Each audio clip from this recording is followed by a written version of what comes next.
Peu importe d'où vous venez dans le monde, la nourriture et les boissons sont vraiment un moyen de rapprocher les gens. Manger et boire, ce n'est pas seulement quelque chose que nous apprécions et que nous aimons partager, c'est bien sûr une question de vie ou de mort.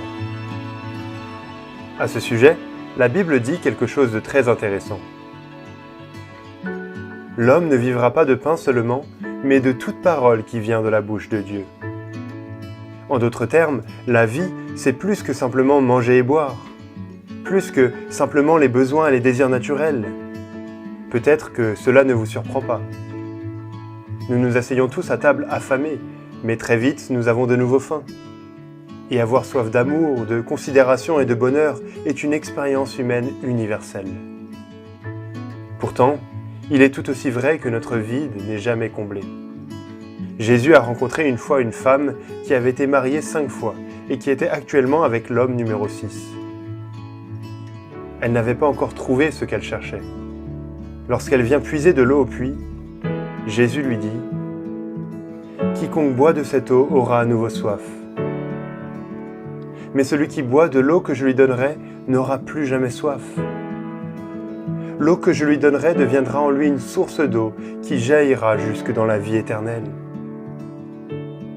À quelqu'un dont la vie était devenue un désert, Jésus promet de l'eau qui ne s'assèche jamais.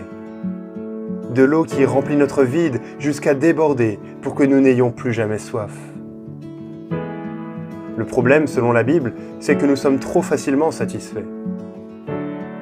Nous avons faim et soif, mais ne pensons jamais à regarder vers celui qui nous a fait, qui peut vraiment satisfaire nos âmes. La Bible dit que nous avons abandonné Dieu et que nous sommes maintenant si loin de lui que nous ne pouvons pas trouver le chemin du retour. Mais Jésus est venu dans le monde pour nous ramener vers Dieu.